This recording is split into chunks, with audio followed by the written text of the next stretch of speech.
नमस्कार। Challenge board में आप सभी का स्वागत है। दोस्तों, मैं हूं विकेश कुमार और आज की इस वीडियो में हम लोग बात करेंगे प्रश्नावली 5.3 के प्रश्न संख्या 9। दोस्तों, यदि आप इस चैनल पर नए हैं तो एक लाइक कर दीजिएगा। चैनल को सब्सक्राइब करने के साथ साथ बेल आइकन को प्रेस जरूर करिएगा ताकि आने वाला प्रत्येक वीडियो का नोटिफिकेशन सबसे पहले आप तक पहुँचे। तो आइए अब हम शुरू करते हैं। प्रश्नावली 5.3 के प्रश्न संख्या 9 है। दोस्तों, इस क्वेश्चन में कहा जा रहा है यदि किसी एपी के प्रथम 7 पदों का योग 49 है और प्रथम 17 पदों का योग 289 है, तो इसके प्रथम n पदों का योग ज्ञात कीजिए। ठीक है दोस्तों, इस क्वेश्चन में हमें दो कंडीशन दिया गया है। पहला कंडीशन ये है कि कोई एपी है, ठीक है, और उस एपी के पहला पद से लेके 7वां पद तक का अगर हम योग कर रहे हैं तो 49 आ जा रहा है। दूसरा कंडीशन है कि पहला पद से लेके 17वां पद तक का अगर योग कर रहे हैं तो 289 आ जा रहा है। तो हमें क्या करना है, n पदों का योग कितना होगा।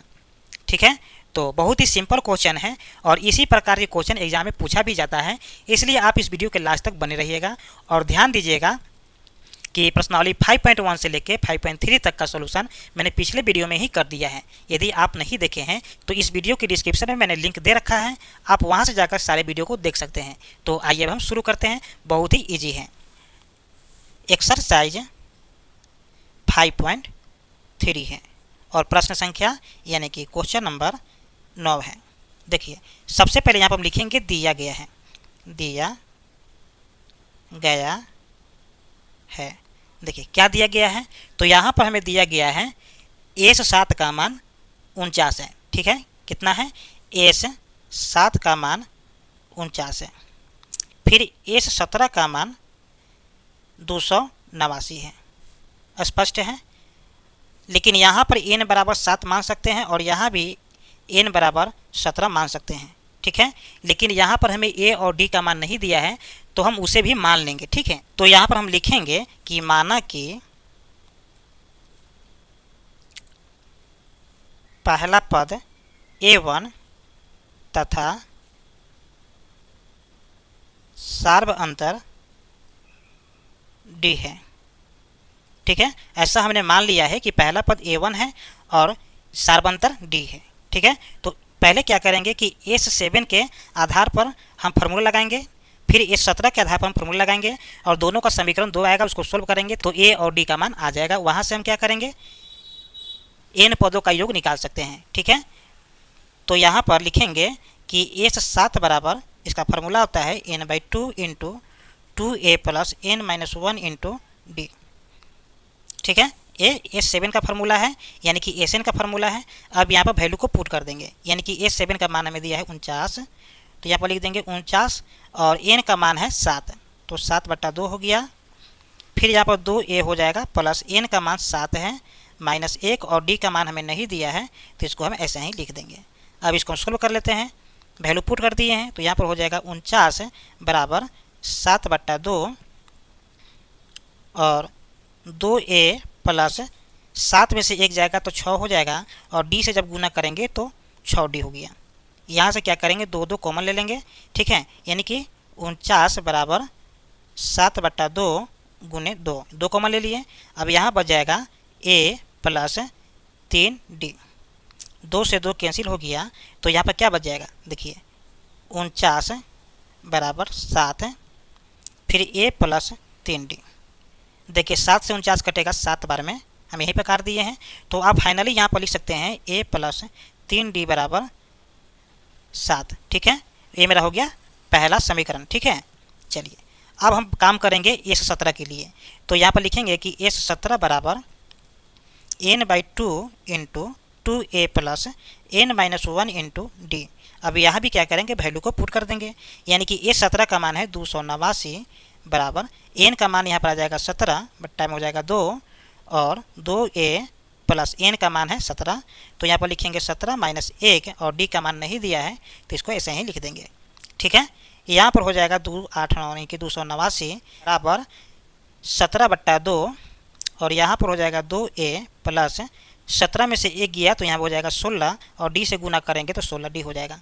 ठीक है, अब क्या करेंगे कि यहाँ पर हो जाएगा 289 बराबर 17/2 और इन दोनों में से 2 कॉमन ले लीजिए, तो 2 कॉमन ले लेंगे तो क्या बच जाएगा, इसमें बच जाएगा a, ठीक है, 2 तो बाहर निकल गया तो बच गया a, और यहाँ पर भी 2 कॉमन ले लिए तो बच गया 8d, ठीक है, तो यहाँ पर हो जाएगा 8d। देखिए 2 से 2 कैंसिल हो गया, तो फाइनली यहाँ पर बच जाएगा 289 बराबर 17 और a प्लस 8d। देखिए 17 से 289 कैंसिल हो जाएगा 17 बार में, तो फाइनली यहाँ पर बच जाएगा a प्लस 8d बराबर 17। इसको आप समीकरण 2 मान लीजिए। अब क्या करेंगे कि इन दोनों समीकरणों को जब सोल्व करेंगे तो a और d का मान आ जाएगा, तब हम निकालेंगे n पदों का योग, ठीक है। तो आइए हम दोनों समीकरणों को सोल्व करते हैं, आप इसे सोल्व कर सकते हैं। तो यहाँ पर लिखेंगे कि समीकरण 1 व 2 से सबसे पहले समीकरण 1 2 लिख लेते हैं, यानी कि पहला समीकरण है a प्लस 3d बराबर 7, ये मेरा पहला समीकरण है, और दूसरा समीकरण है a प्लस 8d बराबर 17, ये मेरा दूसरा समीकरण है।